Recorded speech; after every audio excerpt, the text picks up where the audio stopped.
Right inside Mahavihara number 9, which is containing 43 cells. These cells are rooms for the students, the scholars. This big place is meant for different purposes of students and scholars living inside this Mahavihara. You find one well here which provides them water facility. You find community kitchen here where food is prepared for this Mahavihara and for other students from different Mahaviharas also, because it has a big size and it is huge. A very interesting part of this Mahavihara is the experimental lab of metallurgy. You find the different units there where experiments, even that time, were taking place in metallurgy.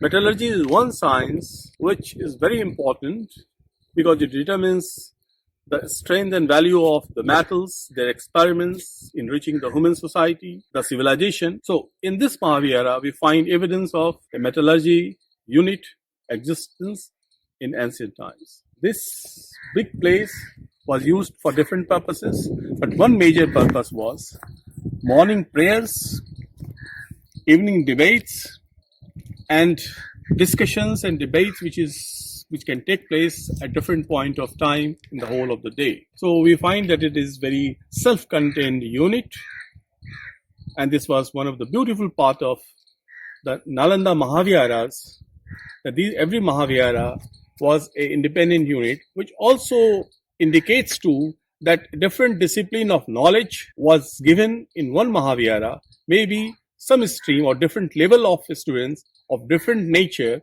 were living here and studying here.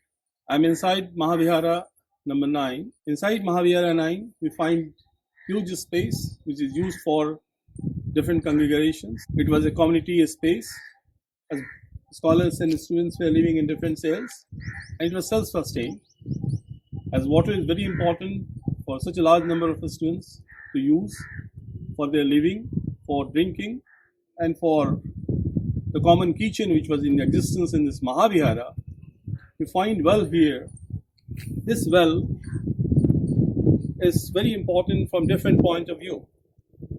First, it provides water to the students of those times. Second, the architecture of this well is very important. You find that this architecture represents the eightfold path of teaching of Buddha.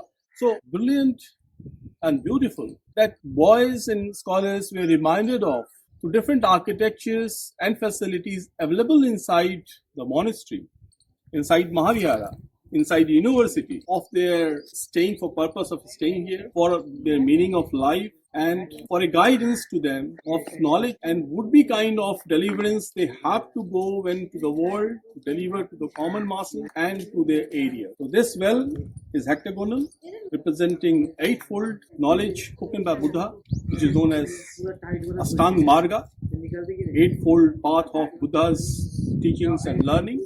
So it is a beautiful specimen of the knowledge and of guidance by the master, the Buddha, to the people, their disciples, their students, even those times.